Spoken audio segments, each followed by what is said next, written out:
Nama Om Vishnupadaya Krishna Prestaya Bhutale Srimati Bhakti Vedanta Swami Niti Namine Namaste Saraswati Deve Gauravani Bracharine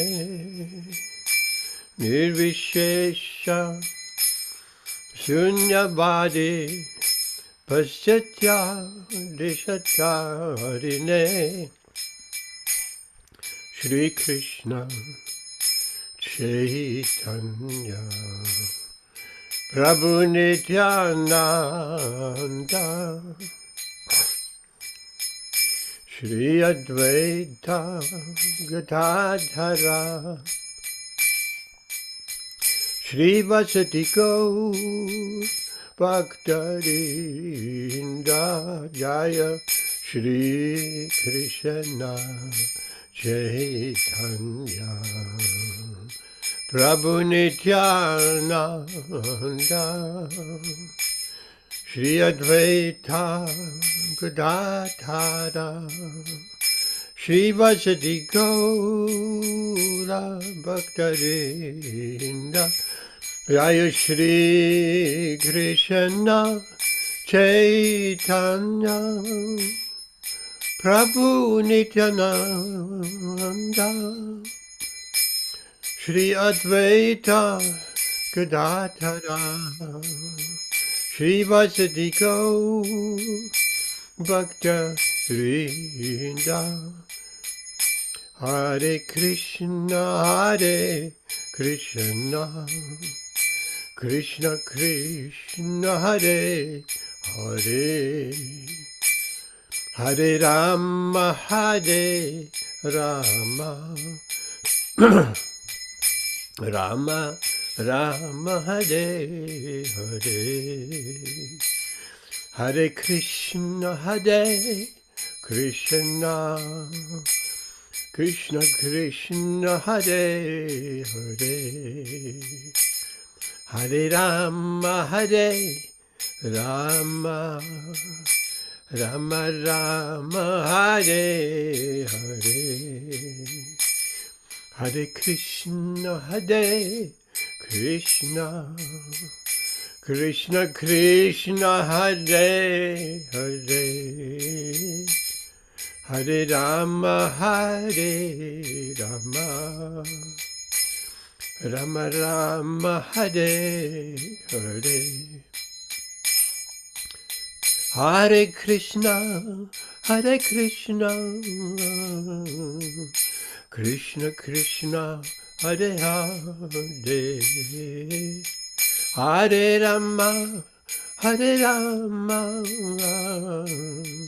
Rama Rama Hare Hare Hare Krishna Krishna Krishna Hare Hare Hare Rama Rama Rama Hare Hare Hare Krishna Krishna Krishna Hare Hare Hare Rama Rama Rama Hare Hare Jaya Gaura Nitai Jaya Gaura Nitai Jaya Gaura Nitai Jaya Gaura Nitai Jaya Gaura Nitai Gaura Nitai Jaya Gaura Nitai Jaya Nitai Sachi Sundara Nitai Sachi Sundara Nitai Sachi Sundara Nitai Sachi Sundara Jaya Nitai Sachi Sundara Nitai Sachi Sundara Nitai Sachi Sundara Jaya Nittai Satchitananda. Giri Govardhan, Giri Govardhan. Jaya Giri Govardhan, Jaya Giri Govardhan. Jaya Giri Govardhan, Jaya Giri Govardhan. Jaya Giri Govardhan, Jaya Giri Govardhan. Jaya Nrisimhadev, Nrisimhadev. Nrisimhadev, Jaya Nrisimhadev, Jaya Prahlad Maharaj, Prahlad Maharaj, Jaya Prahlad Maharaj, Jaya Prahlad Maharaj, Prabhupada, Prabhupada, Prabhupada. Jaya Prabhupada, Jai Jaya Prabhupada, Prabhupada, Prabhupada, Jaya Prabhupada. Gurudev, Gurudev, Gurudev, Jaya Gurudev, Jai Gurudev. Gurudev, Gurudev, Jai Gurudev, Shri Nittai Satchitananda Gītā, Giraj Govardhan Gītā, Nishingadev, Bhagavad Gītā, Prahlad Maharaj Gītā, Gaura Premanandi, Hari Hari Bol. Welcome Amit. Hare Krishna Paranga. How are you? Are you well? I'm all right, yes? Yes, Prabhu, I am well, thank you. Today is a very auspicious day. What is it today?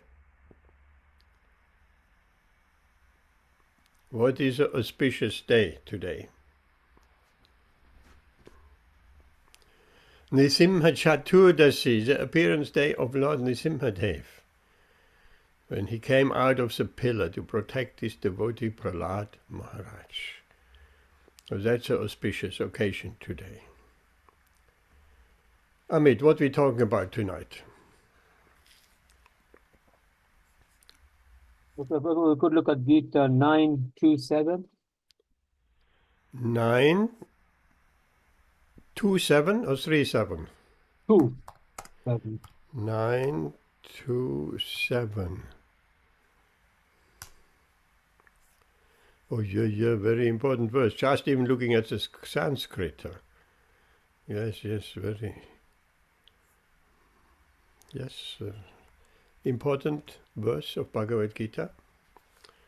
Okay, let's share that screen.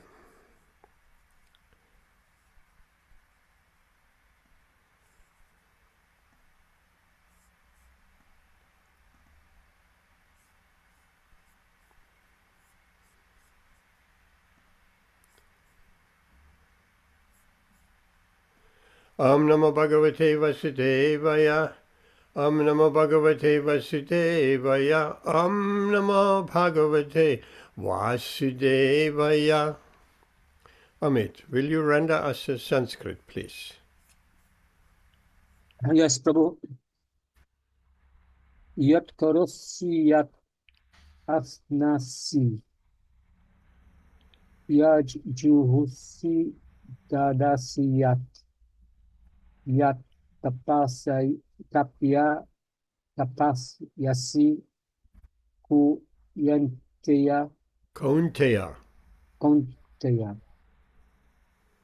Tat kurva mad alpanam. Kurushva. Kurusva mad alpanam. Very nice, very nice. Make sure when it's karoshi, it's a sh, not a karosi, karoshi, and ashnasi, it's another sh with a stroke over, and yuchoshi, these are details. Tapas yasi, that's a straightforward S, not sh, it's a s. Tapasyasi. Kurushva. Kurushva, that's a sh again. Mad Arpanam. Okay, very nice. That was almost flawless. Thank you, Amit. Thank you, Philip. Translation.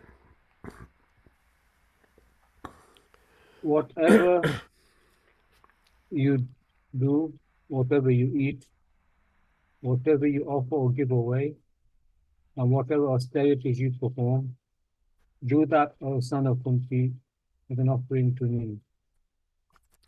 Purport by Srila Prabhupada. Thus, it is the duty of everyone to mold his life in such a way that he will not forget Krishna in any circumstance. Everyone has to work for maintenance of his body and soul together, and Krishna recommends herein that one should work for him. Everyone has to eat something to live. Therefore, he should accept the remnants of foodstuffs offered to Krishna. Any civilized man has to perform some religious, ritualistic ceremonies. Therefore, Krishna recommends, do it for me, and this is called Arthana. Everyone has a tendency to give something in charity. Krishna says, give it to me. And this means that all surplus money accumulated should be utilized in furthering the Krishna consciousness movement. Nowadays, people are very much inclined to the meditational process, which is not practical in this age. But if anyone is meditating on Krishna 24 hours a day by chanting the Hare Krishna mantra and his deeds, he is surely the greatest meditator and the greatest yogi, as sustained by the 6th chapter of Bhagavad Gītā. And I surrender unto me. Okay, Hare Krishna. Translation again. Whatever you do, whatever you eat, whatever you offer or give away, and whatever austerities you perform, do that, O son of Kunti, as an offering to me. So here, Lord Krishna is basically saying, everything should be in connection to him. He gives a list of basically everything. Our action, what we do, our food, which we eat. Everybody has to eat and everybody has to do something. So Krishna says, do that as an offering to me. Do it for me, not for yourself. And when you eat for me, offer your food. In this way, you offer what you eat. Then whatever we offer or give away, everybody is giving away something to someone at some time. That should also be done for Krishna. And if we perform any austerities of any kind, doesn't need to be yogic, complicated performances. And austerity, for instance, today, it's a fasting day up till twilight, sunset, between sunset and when it's getting dark. Because why twilight today? Because Lord Nrsimhadev appeared at that particular time, the juncture between day and night. Why did he appear at this particular time? Because Lord Brahma has given a boon to Hiranyakashipu. He asks, the demon asks, may I not be killed in the day or at night? So the demon thought he could outsmart Lord Brahma. Because originally he had asked Lord Brahma, make me immortal. And Lord Brahma said, I cannot do that because I'm not immortal myself. Then he thought the demon, Hiranyakashipu, he can outsmart by his own intelligence. He can outsmart Lord Brahma. Ultimately, he can outsmart Krishna. Then he asked, well, if you cannot make me immortal, don't let me be defeated and killed in the daytime and nor at night. In this way, he thought, there's nothing else, day or night. If I cannot be killed in daytime and not at nighttime, I'm immortal. So therefore we fasting up till that opportune moment when Lord Nrsimhadev appears at twilight. Or at least we fasting for some time of the day, up till midday, up till afternoon. So all these are austerities. Therefore, Lord Krishna is saying, whatever austerities you perform, there are many other austerities we perform. It appears like even chanting our 16 rounds of Hare Krishna. That's an austerity. And in the beginning, that is an austerity. Later on, we cannot even stop chanting. I spoke the other day to someone. Can you imagine that person was chanting one round every day at different times in the day? Can you imagine to chant 16 rounds? He said, no way. At the beginning is like that. We cannot even imagine. We have a hard time to chant one round. And the mind is all over the place. What to speak of 16 rounds, that seems even impossible to contemplate. So these are austerities. Later on, these austerities turn into great pleasure and bliss. And it would be an austerity if someone tells us, you cannot chant Hare Krishna. That would be an austerity. So Krishna says, do that, O son of Kunti. Kunti is, of course, the mother of the Pandavas. Although their father are different devas, she called by a special mantra.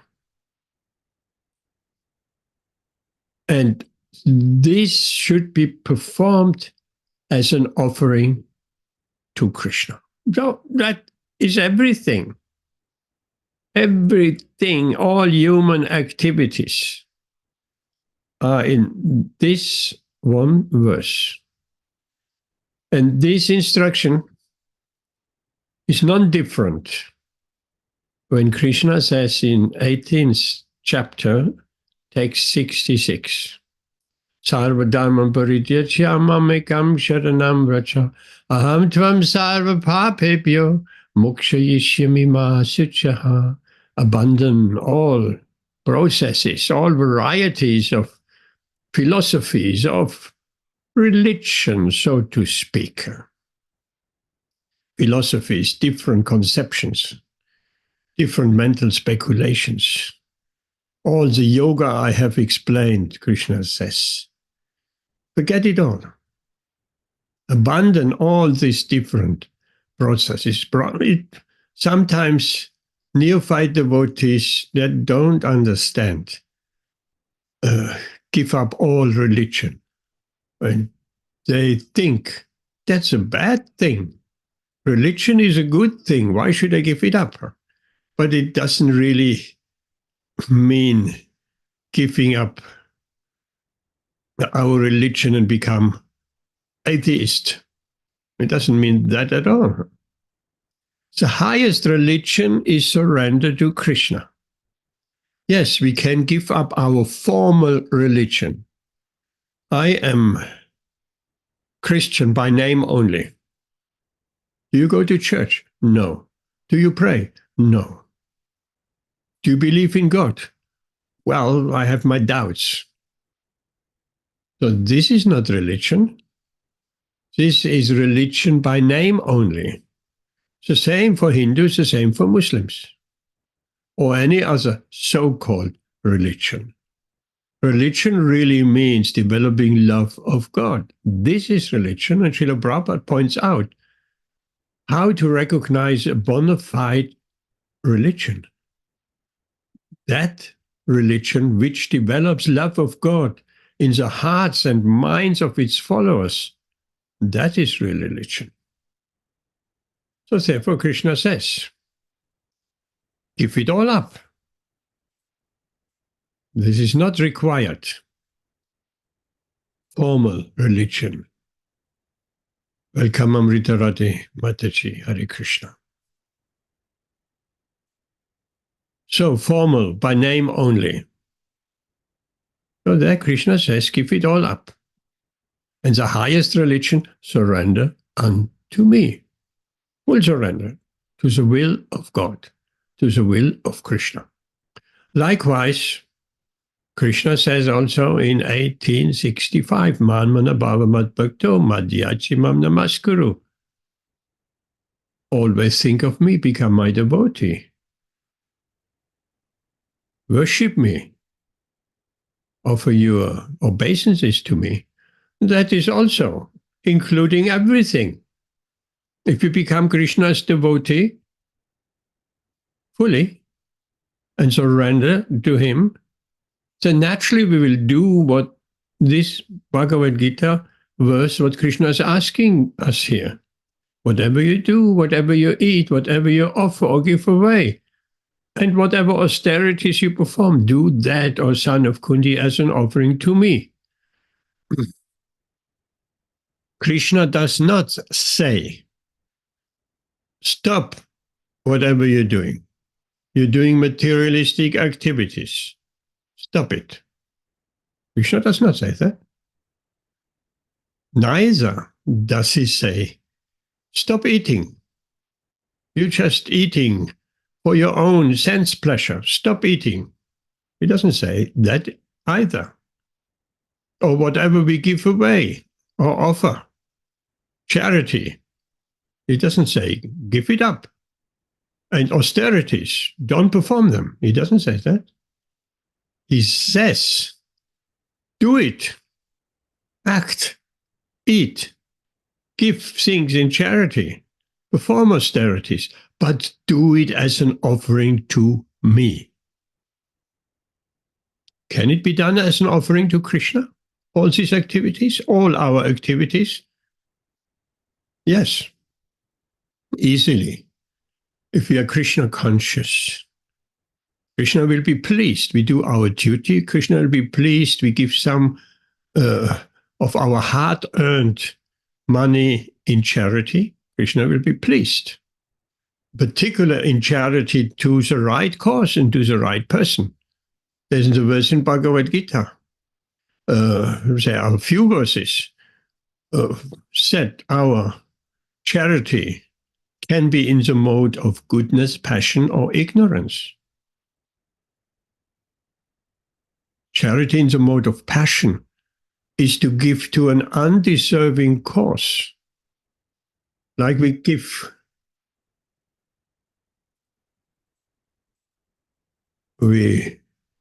something. Welcome, Jayanti Bhai. We give something to a drunkard. He's clearly a drunkard. We feel sorry for him. He's using that money and gets more alcoholic beverage. This is charity in the mode of ignorance.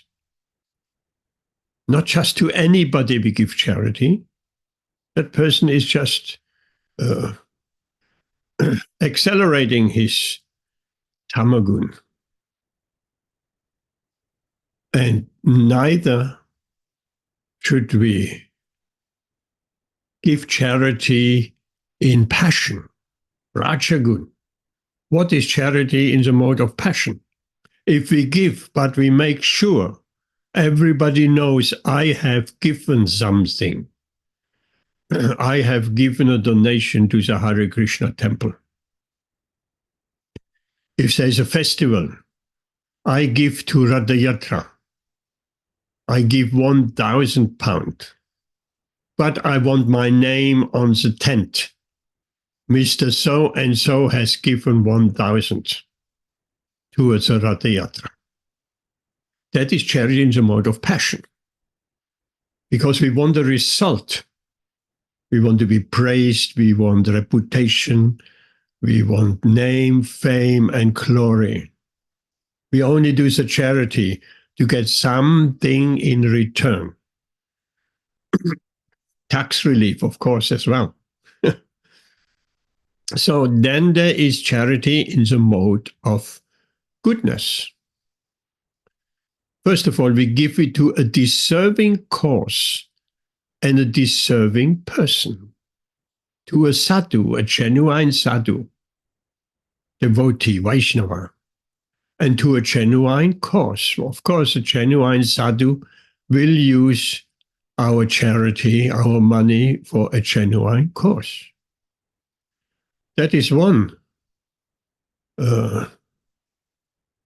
important point. The other is we don't expect anything in return. We're not after name, fame, glory, reputation, recognition. We are not. We just give it because it is our duty, in particular as householders, to give charity. If we don't give charity at all, we'll become attached to the fruits of our action. And we become entangled. So that is whatever we offer and give away in austerities. So basically, everything should be offered to Krishna. Take it one step further. This could be construed as karma yoga, this verse. Karma yoga, of course, we know it means we are fixed in the goal. The goal is Krishna, but we have many material desires. And so we're acting and give something of our action to Krishna. We offer our food. We give something in charity. And our austerities, we do proper austerities, which are sanctioned in the Shastra. Some people perform austerities for political reasons. Fasting, for instance, is an austerity. Today we are fasting as much as we can. So, but we're fasting to please the Lord, to fulfill Shastra. So, but if we fast, people do that. Hunger strike. So fasting for political reason. That is not in the mode of goodness. That's a mode of passion, if not worse. To get some result of our fasting, to get also the result of, we announce it, we are fasting today. I'm a big faster. I haven't eaten for 3 days. And we want others to say, oh, you're so wonderful. You're so great. You're such a great devotee. So we hankering for the result of being praised. But if we do it in the mode of goodness, Austerities also. Austerities can be in the mode of ignorance, passion, and goodness. Austerities in the mode of goodness are regulated by the scriptures. For instance, fasting on Ekadashi, that's a bona fide austerity. Or at least refraining from grains, pulses, lentils, dal, and these kind of things. This is bona fide. This is regulated by the scriptures, not just austerities which we make up in our own mind. We unauthorized austerities. No, we, as devotees, we perform authorized austerities. There are plenty of austerities we can perform which are authorized in the scriptures and authorized by the spiritual master and by Krishna himself. This is all in the mode of goodness. So here Srila Prabhupada writes in his purport, it's the duty of everyone to mold his life in such a way that he will not forget Krishna in any circumstances. This sentence, more or less, we have heard many, many, many times. Srila Prabhupada always says, mold your life. Mold. It's just like we molding a pot out of clay. Little by little, we're adding some clay and give it some shape and give it some form and smooth the outside, the inside, and at the end of it, there is a beautiful pot. So in that same way, molding our life means little by little we making adjustments to our life. It's not happening all at once. Okay, from tomorrow I will not forget Krishna under any circumstances. That will not work. We're setting ourselves up for failure, most likely. In special circumstances, it might be able to work if we are really, really determined. We have a life-changing realization, for instance. Then, but even we have seen many times when a dear relative or friend passes away, then we have a life-changing experience. We see material life for what it really is. We see this world for what it really is. Merciless and cruel and cutting bonds between people and so much more. Then, very often, people make a vow, from today onwards, I will change my life. Very strong conviction. From today, I will change my life. Do they change their life? Yes. For a day, 2, 3, or maybe even a week. And then it's forgotten again. So this kind of vairagya, maybe Amrita Radha Mataji, there is a special term of that kind of austerity, that kind of vairagya, which is seen at the time of a funeral. There's a special Sanskrit term. Do you know that? Hare Krishna, Prabhu is Rituparna, we are here. Amrita has just gone to the kitchen.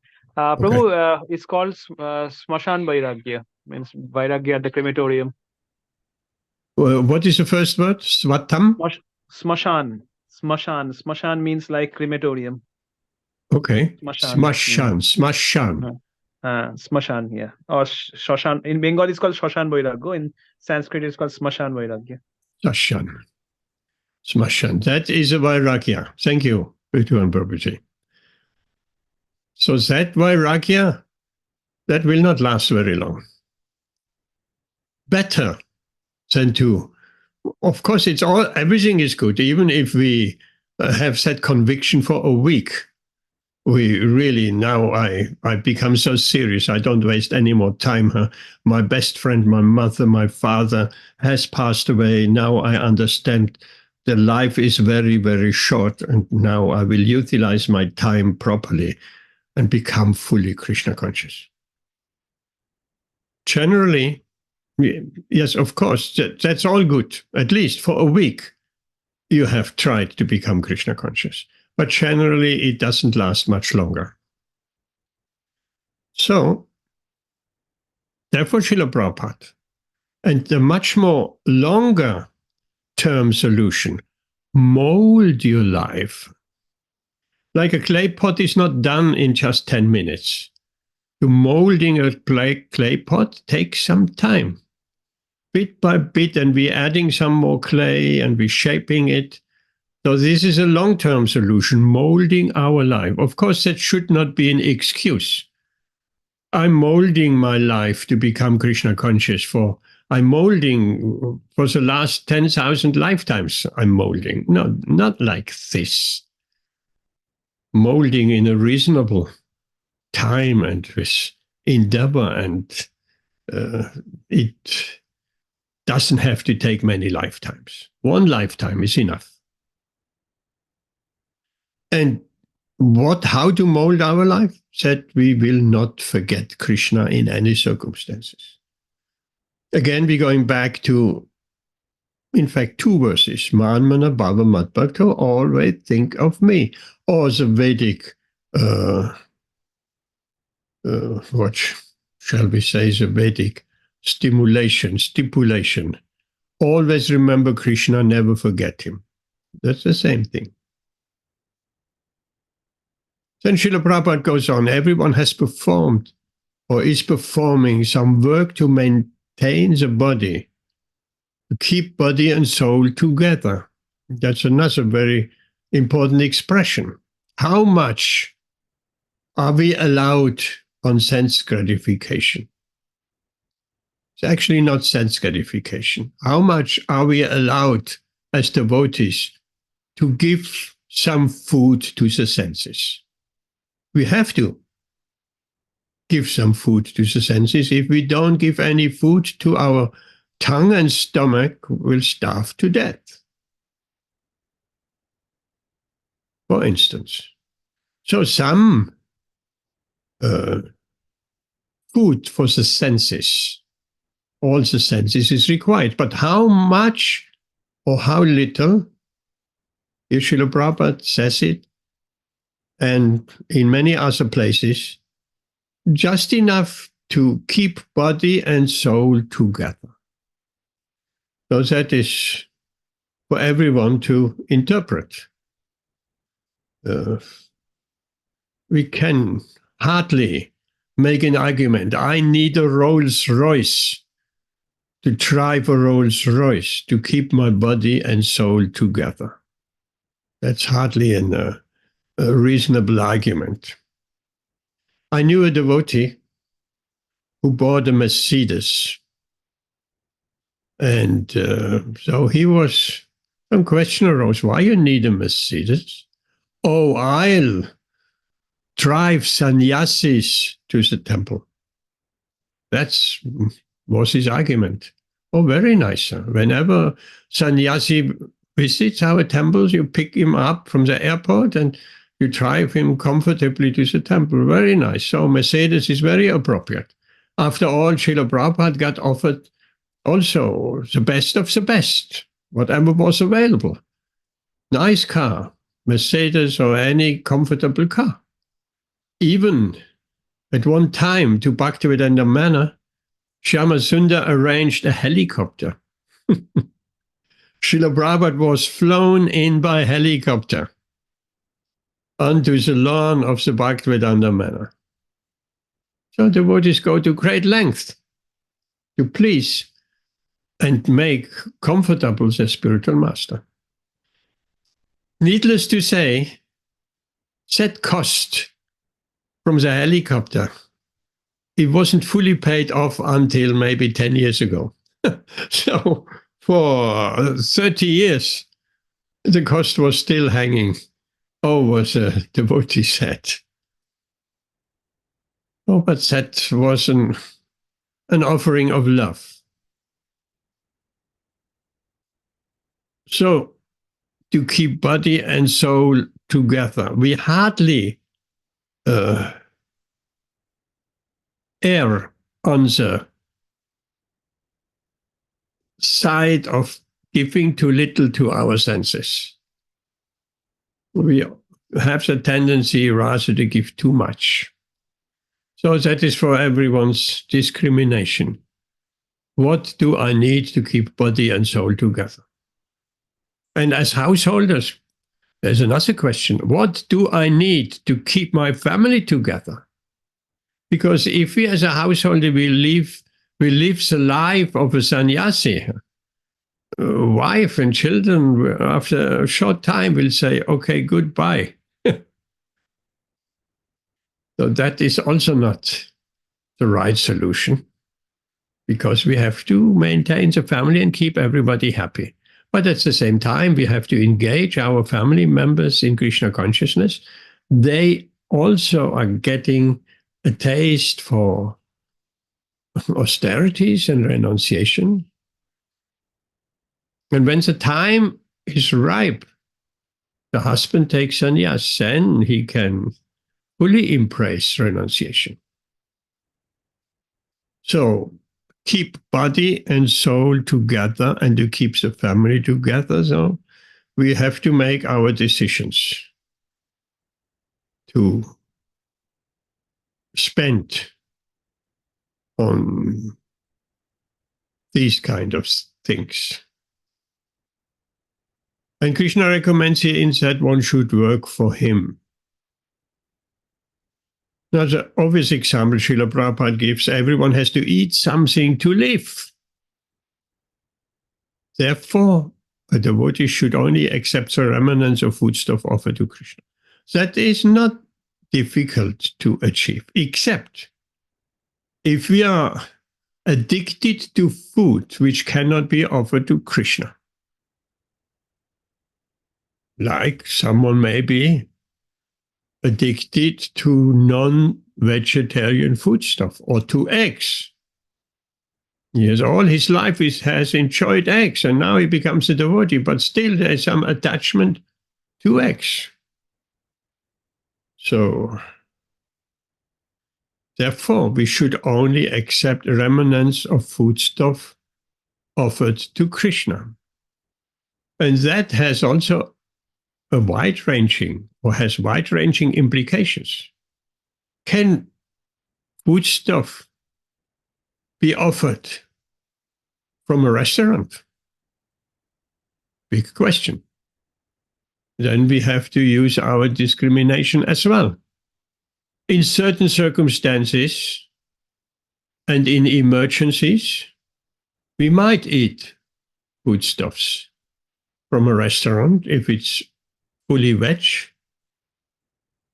and we offer that to Krishna. That can be done. But not every Sunday is an emergency. It is not recommended. We'll take our family out to a restaurant every single Sunday of the week. That's not an emergency. We should avoid that, because generally said food, even though it may be vegetarian food, but it has been prepared by people who are not devotees, who have bad habits, and certainly lusty desires and an unclean mind. And as we know, food grains cooked on fire, particularly, they carry the karma of the person who cooks. But let's say again, the food grains treated with fire, they carry the karma of the person who cooks the food. Now, if there is even a meat eater, he's working in the restaurant, he cooks the food, we accept the food. But the food has been cooked by a meat eater. And his karma goes into the food, and we're eating the food. So that affects us, obviously. So we have to be very careful with outside food, with restaurant food. The best, and again, that is also subject to our discrimination. What is emergency, what is not? Best is to cook at home. Best is to cook healthy, wholesome fruits. Fruits we don't cook, but vegetables and grains. No, that is best.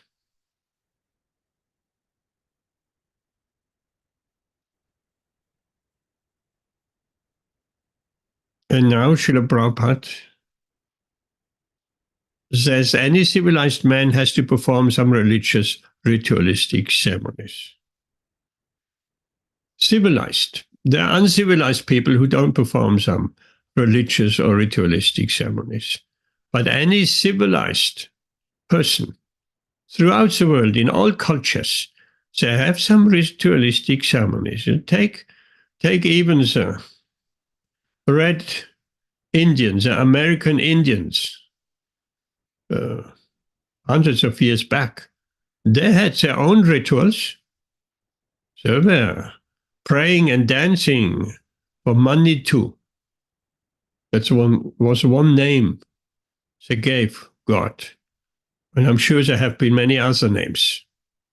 So they were performing rituals and they were dancing and spiritual dance, spiritual rituals. And in all cultures, we find some ritualistic ceremonies.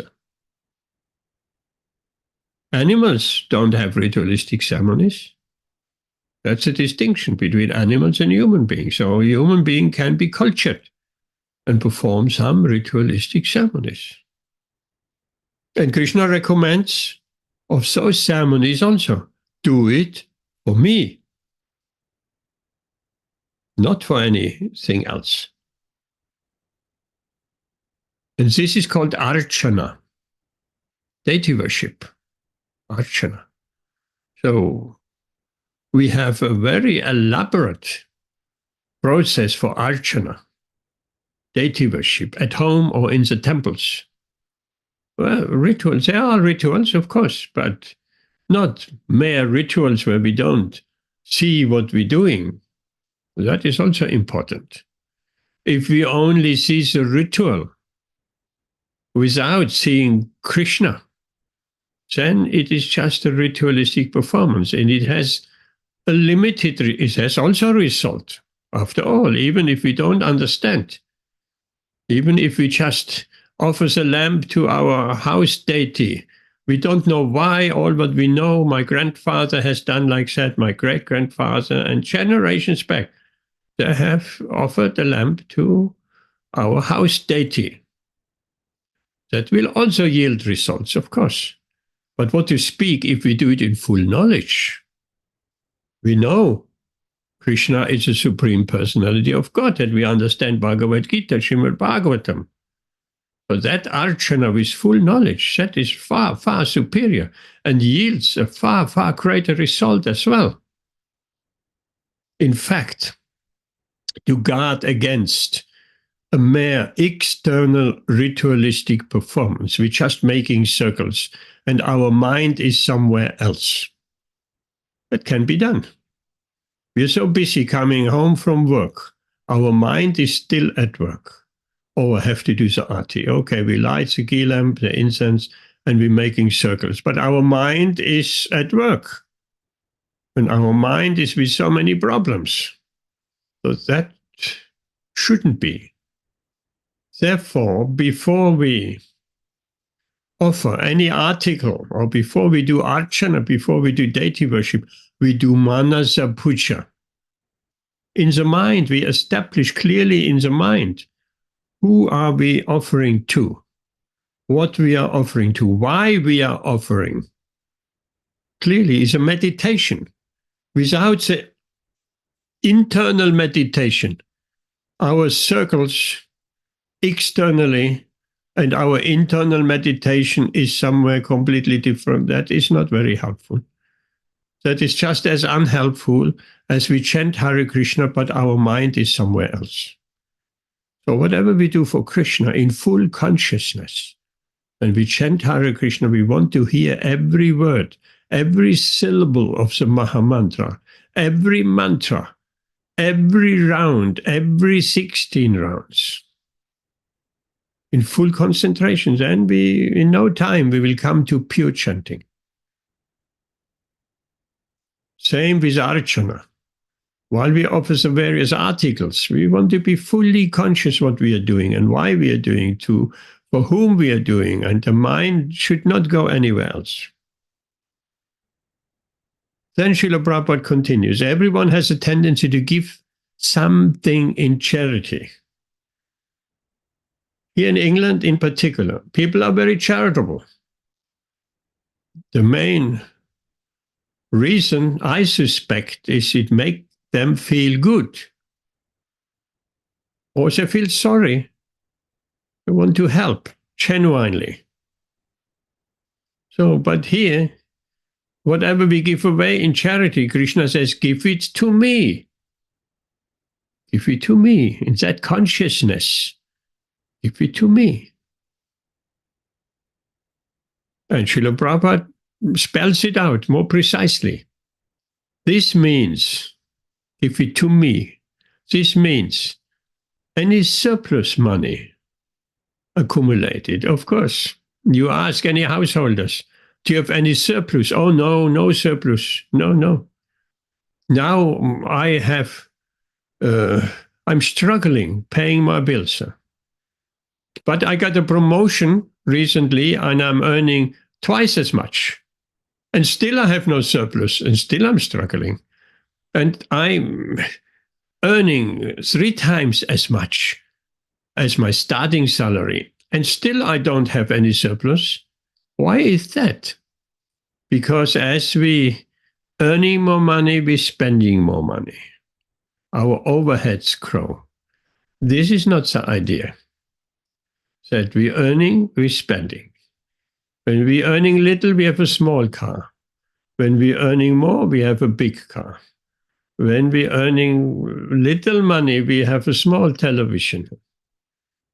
And we're earning big money, the television set grows proportionally until it takes up the whole wall.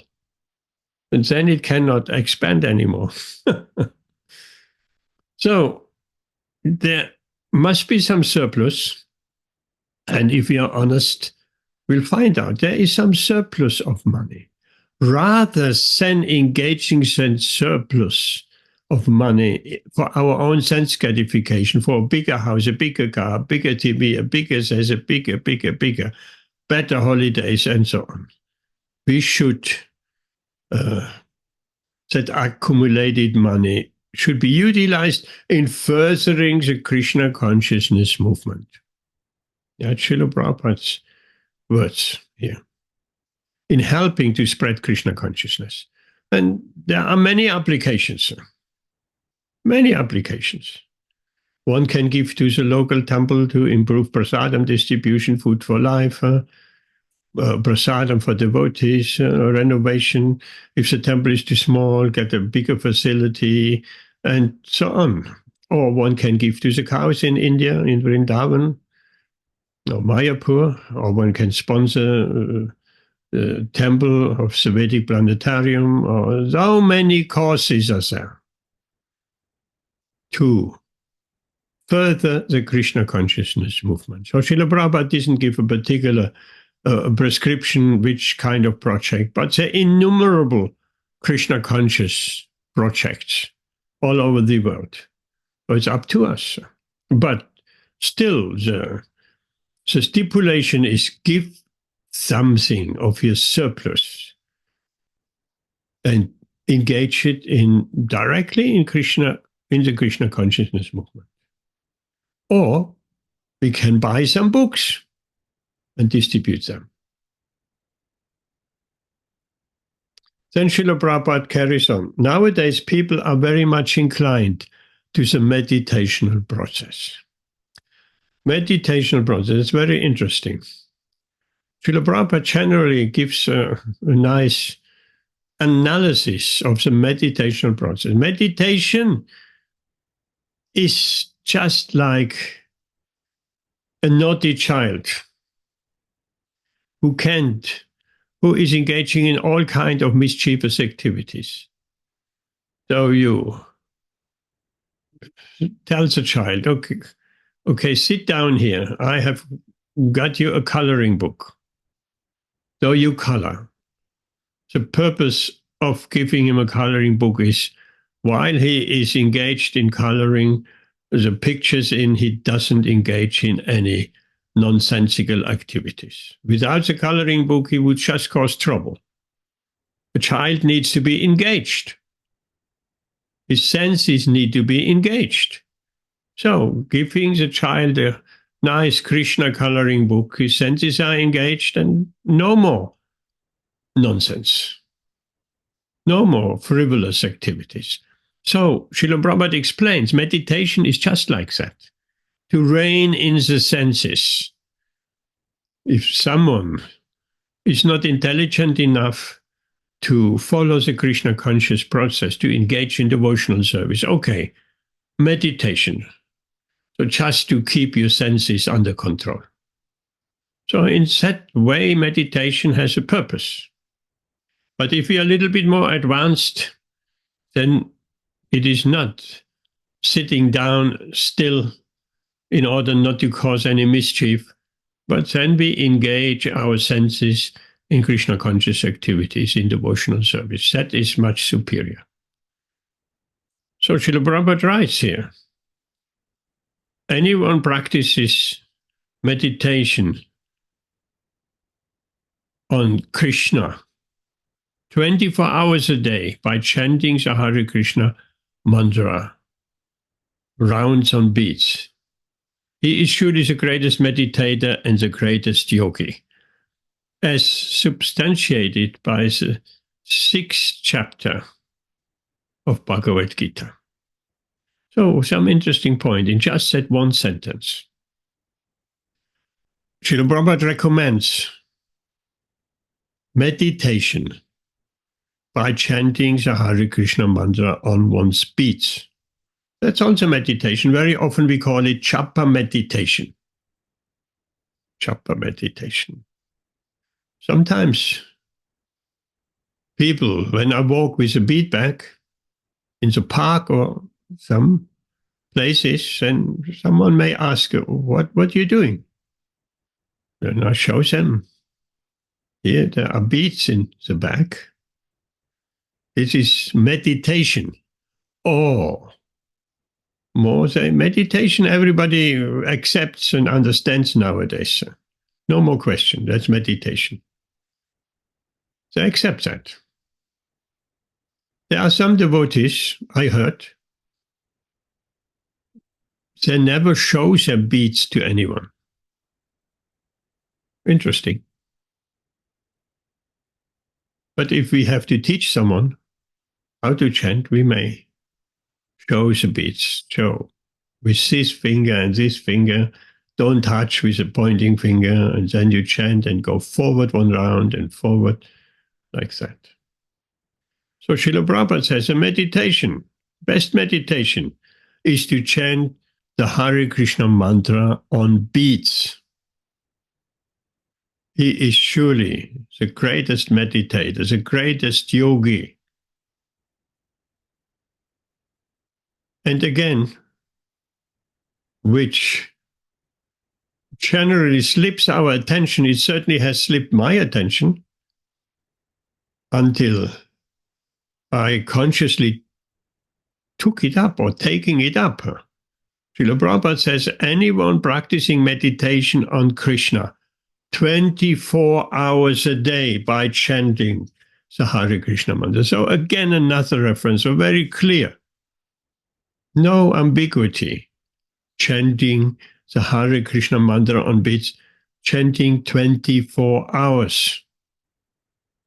24 hours means just that. Srila Prabhupada doesn't say chanting 16 rounds, chanting as much as possible, or chanting 10 hours. No. 24 hours. Of course, 24 hours a day chanting on beats may not be possible.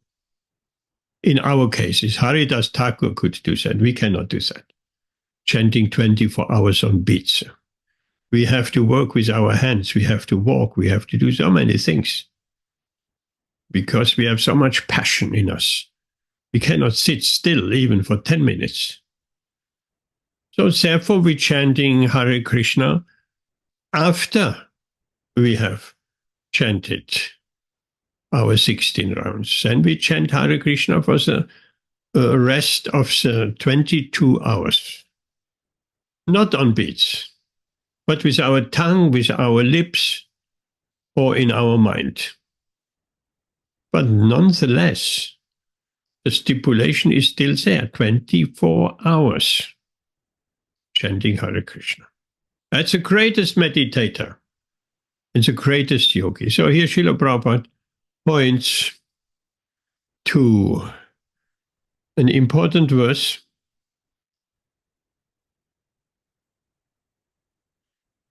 Thus the self-control, that is 28th text in the 6th chapter. As a self-controlled yogi constantly engages in yoga practice, he becomes free from all material contamination and achieves the highest stage of perfect happiness in transcendental loving service to the Lord. So here that yogi is not an impersonalist. He's a yogi. First of all, he constantly engages in yoga practice and he becomes free from contamination and achieves the highest stage of happiness in transcendental loving service of the Lord. So that yogi is a personalist, is a devotee who renders transcendental loving devotional service to the Lord.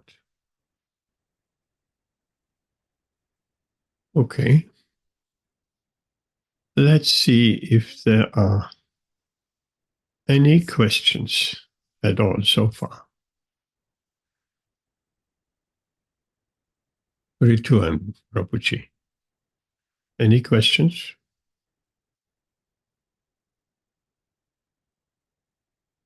No, Prabhuji. No question. Thank you. Because there are quite some applicable, practical points which relates to household, the grihastha life. So there might be some questions to be raised. Amit, what about you?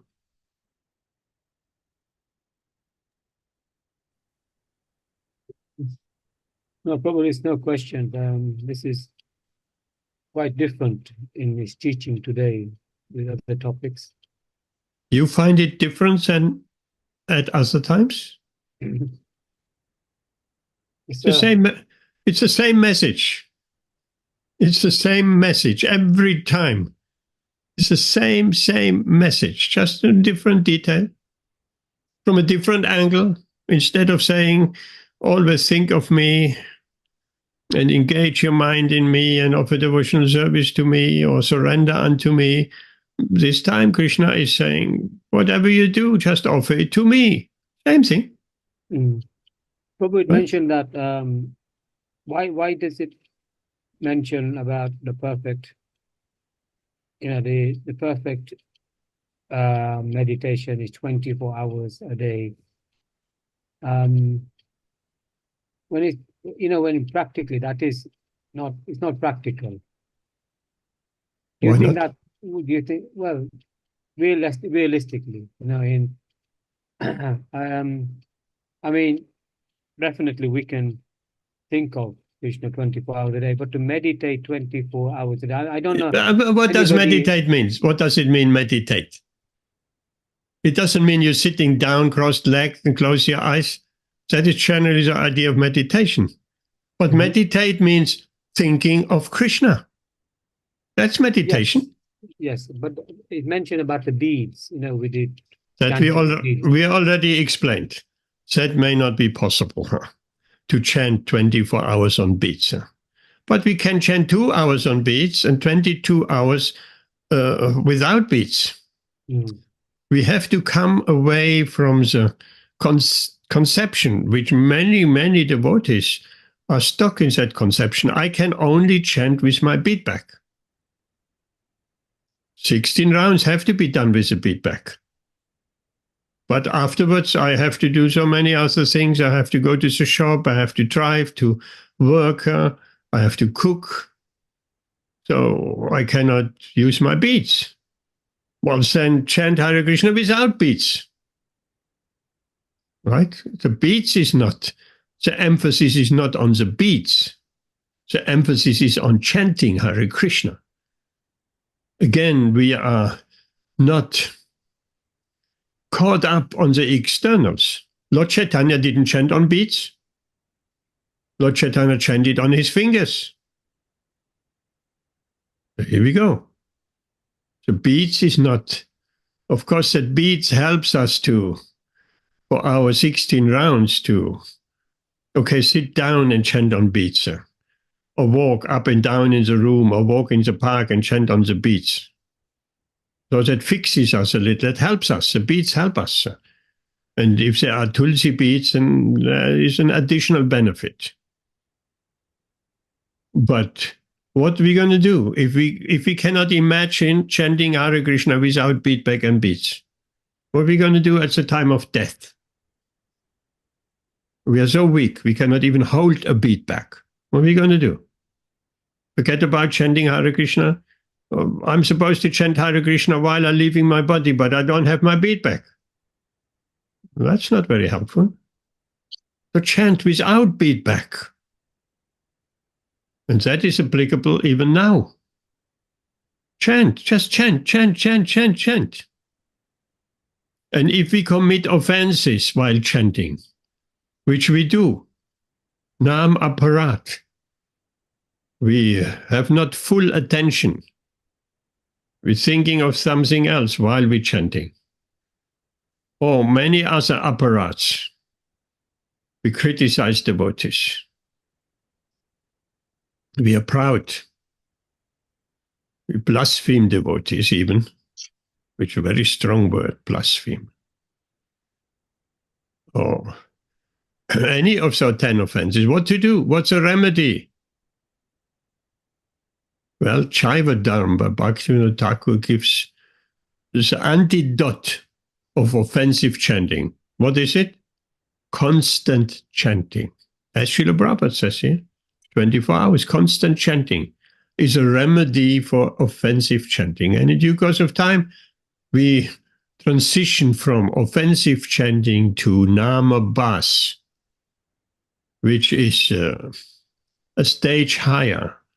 The offenses have almost, it's a shadow chanting of pure chanting. So there are different stages in chanting as well. Like in everything, there are different stages. And we can progress from Nama Parat to Nama Bas until we come to the pure chanting Shuddha Nam, pure chanting of Hare Krishna. That we want. Even one mantra chanted in Shuddha Nam. The heart overflows with the greatest ecstasy. When we chant Shuddha Nam, tears will come from our eyes.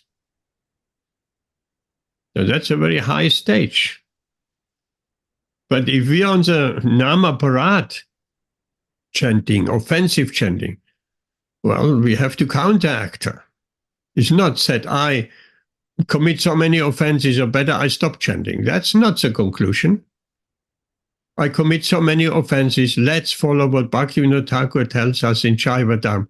Constantly chant Hare Krishna. Not only constantly chant Hare Krishna will fix us in Krishna consciousness, fix the mind in Krishna consciousness, but also we counteract any offenses committed while we chant. So, in simple terms, what is a remedy for offensive chanting? More chanting. That's a remedy. And then in due course of time, we cannot stop chanting. We have to be prepared.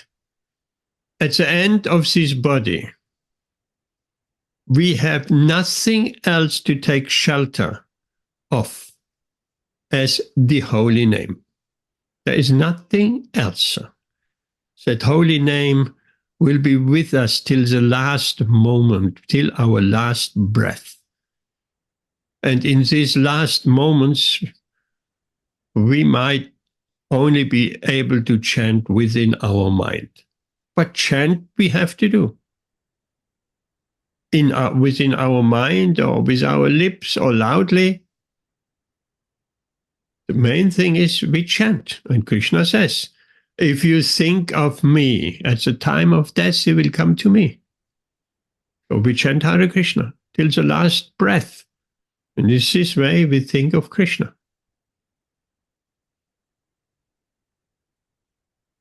Does that answer your question, Amit? Yes, Prabhu, yes. I think it answered it. It's more practical.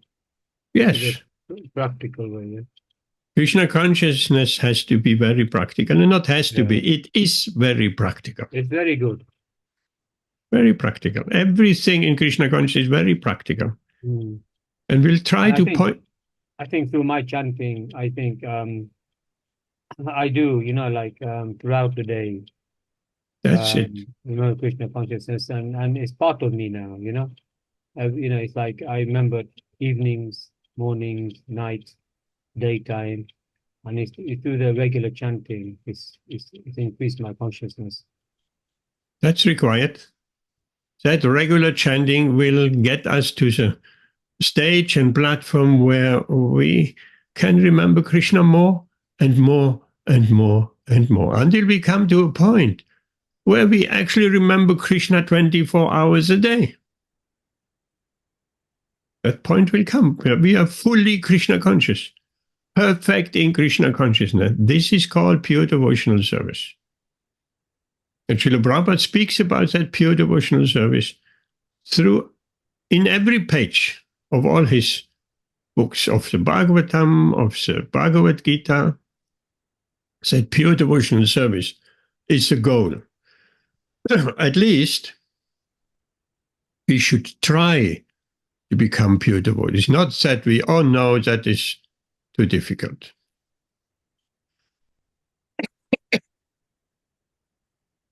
At the beginning, we cannot even imagine. We have all hands full to controlling our senses. To follow the four principles is just such a difficult thing. We may struggle for years and years and years on end to keep our senses under basic control. It's just basic control. Don't do this. Don't do this. But we have plenty of do's. Do this instead. Do this. And the more we engage in practical devotional service, in meditational devotional service, like chanting, japa meditation, so more it will automatically come this don't do this, don't eat meat, fish, eggs, no gambling, no intoxication, no illicit sex. This will come automatically. So more we engage in the process of Krishna conscious, in Krishna conscious activities, because the heart and the mind get purified, that all these other desires vanish. If you have ever tried, if you have ever come to a situation, maybe you have, maybe not, where you feel, mostly by contemplating the object of the senses a little bit too long, you feel Maya is coming. Maya is getting you. The illusion is overcoming you. You know it is overcoming you and you're pretty helpless. It's just happened. The passions are rising up in you, in us. So what to do? Krishna, Krishna, Hare Krishna, Hare Krishna. We bring Krishna in our consciousness. And within one moment's time of bringing Krishna in our consciousness, Maya is gone. It's amazing. Try it out. Well, don't try it out of letting Maya grab you. But if that happens, and you're forcing Krishna into the conversation with your mind, into forcing Krishna by calling his name, by remembering him, the Maya is completely defeated. It's amazing. It works again and again and again. In particular, that works once we have created some distance to Maya, like I mentioned before. Like our late Kadamba Kanana Swami said, on the stage of Nishta, of course that is an advanced stage, a steadiness in Krishna consciousness, steadiness after years and years of practice. Then Maya is not gone, but Maya is at a distance. And Maya is at a distance, if we are somewhat awake, we see and feel, we feel Maya coming, wanting to, some material desires wanting to overpower our consciousness. It's important. We should and we must feel, know how it feels. We should know how it feels because our consciousness has been overpowered millions and millions of times in this and previous lifetimes. So we should know how it feels. At the beginning, yes, we don't know because we don't know how to distinguish between Krishna and Maya. We have no experience. We don't know what is Krishna. We don't know what is Maya. It's all one. So, but if we come a little bit more advanced, we can distinguish. Oh, the material, the modes of passion and ignorance are overcoming me. They're just about to grab me by the neck. Krishna, Krishna, Krishna, Hare Krishna, Hare Krishna. We can pull away. We don't wait too long. And by bringing Krishna in our consciousness, within a moment's time, really within a moment's time, we're looking through that Maya, we're seeing what it is. What is it? It is not outside. The Maya is not outside. It's not a particular object. It's not a particular, no, it's a consciousness. Right? Maya is not, sometimes it is said a woman is the personification of Maya. The woman is not in itself the personification of Maya. But the concept of a woman within the mind of a man, that is a concept of Maya, because it's not a woman, it's in the mind of the man. He has a certain picture to, I want to enjoy with that woman. That is a Maya. That desire, that mental picture, the mind says, oh, that will be so nice, you will be so happy. And that is a Maya. The woman is not Maya. The woman may be a devotee or not. But our lusty desire, that is a Maya. And that lusty desire can be completely vanished by thinking of Krishna. And thinking of Krishna by chanting Hare Krishna. Even loudly if needed. Just to bring the mind back under Krishna consciousness. So we have a method of not being taken in by the illusory energy. How long does it take to see behind an illusion? Like sometimes a magician, they perform a trick, they pull a rabbit out of the hat. Doing some card trick. It's very bewildering. It's wonderful. How is it happening? But then if someone shows us, okay, the trick is done like this, like this, like that. You hold the card in this way and you put it behind your hand that the viewer cannot see it. And then immediately the magic is gone, finished. Finished, no more magic, because now you can see rationally what he actually does. So it's the same way with this material energy. As soon as we look behind and seeing things for what they are, the illusion is dispelled. Immediately the illusion is gone. That is a very important point to remember, and we can practice that in our daily lives. It's very practical. Next time, and for sure next time will come, that the illusory energy is trying to trick us. Sometimes we have to just think, and this is all some practical, personal experience and practical advice. Sometimes we have to think down the line. If we are attracted, unduly attracted by the senses, then we have to remember this same situation happened before. I have been attracted by the sense objects. What happened then? Okay, I went down that road and enjoyed the senses. And afterwards, it was a cold awakening. It was a realization I have been tricked again. And that promised happiness, which the mind is promising, if you enjoy this sense gratification, you will be very, very happy.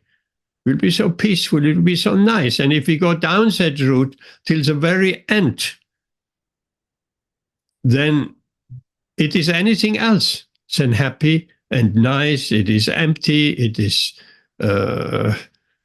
doesn't hold up to the promise what Maya or the mind. The Maya is actually in the mind. That's a Maya. Why is that Maya in the mind? Because we have been in this material world since millions of lifetimes. And we have tried to satisfy our senses since millions of lifetimes. It hasn't worked. We haven't gained happiness apart from a flickering, short, very short relief of the senses. That's all. But happiness has evaded us. An emptiness we have experienced. But next time around, the mind, the Maya, within the mind is telling us, yes, you have experienced that before and you were frustrated, but this time it will be different. Same thing, the same sense attraction. This time it will be different. And we happily agree, oh yes, it will be different, but this time I will really enjoy. And it's not different. And then again, next time it will be different. No, it's not different. So if we have a little bit of intelligence, we understand before Maya grips us by the neck, we understand it will only end in frustration. I have experienced it countless times. Why should I engage in this activity? I know exactly where it ends. And we have to visualize where it ends. And then all the attraction is gone. You look behind the tricks of the magician. Immediately the magic is gone, dispelled. Does it make any sense, Amit?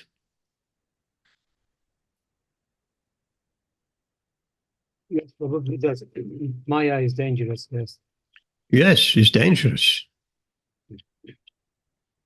So Srila Prabhupada says two things.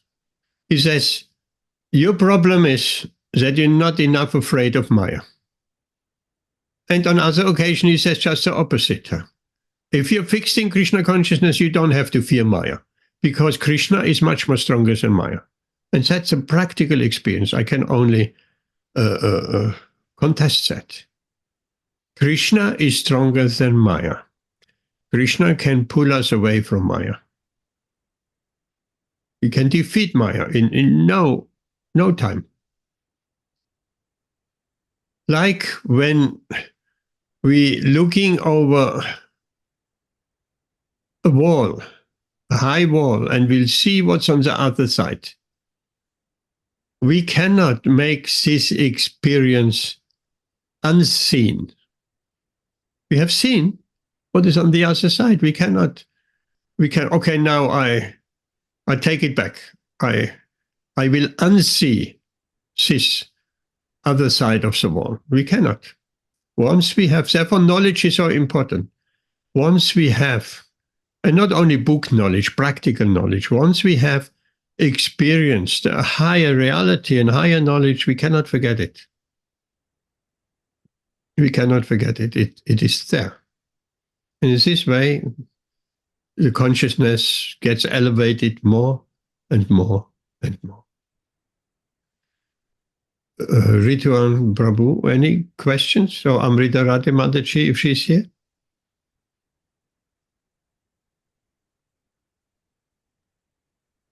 No, Prabhu, no questions. Thank you. Okay, we're looking forward to being with you in Derby. What was the date again? 26? Prabhu, Something? this Sunday. This Coming coming Sunday. Sunday. Yes. Yes, Prabhu. So I was just asking, like, Varsana Mataji and you just confirmed. I'm asking, like, Amit Prabhu and others, like, just to Ben Prabhu. I have also, like, written, sent personal texts to Ben Prabhu and others. Nobody has responded. Yes. Ben is now. just sorry, back from Scotland. I meant to reply. Thank you very much for the invitation. Sorry, I meant to reply. No, it's fine, Prabhu. Just like I just wanted to confirm, like, so that we can arrange the prasadam and other things. Yeah. No, thank you. Unfortunately, I do have an engagement already on this Oh, Sunday. okay. Yeah, I mean, that's Thank you not very very much. good. Can you not change it? That's a very great opportunity to come and a Yes, personal. I know. I'm helping out an animal sanctuary this week on Sunday. It's a open day. It's a Brinsley Animal Rescue. And I'm supposed to be helping out with the actual organization. They rescue a lot of animals.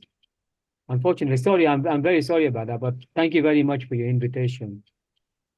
No worries, Prabhu. Some other day maybe we'll. That's very sad. But what can be done? Huh? What about Rashmi? Mataji won't be able to come. She mentioned. It would be very good for her because I think she is struggling. Yeah, I think Krishna is there. Some reason. I'm not sure. She might not be able to come. She won't be able to come. She mentioned. Okay. Varsana Mataji will be coming. She has confirmed. Ben Prabhu has Ben has just returned from Scotland, so maybe by I Saturday will ask him also before or latest by Saturday, and then we'll take it from there. Yeah, exactly. Who else? That's fine. And I'm not sure. I've also texted Shanti Bhai. Yes, and Ravi Prabhu also. Ravi would probably come along with us. Okay, that's good. That would be good. I mean, but Varsana Mataji was saying that she will also inform and invite Keshav Prabhu. Okay. So yeah, if he comes, that would be really. I mean, we still have the option, possibly, to reschedule if that would allow Amit and Rashmi to come along, but that may not be guaranteed, isn't it? Yeah. Well, we're looking forward. We feel obliged. That is your personal invitation, so we'll have to come. We have to come. It will be our pleasure. And we're looking forward to your association in any case. We like to see your beautiful deities and yes, okay. We're looking forward to that. We have a few more days to work on that.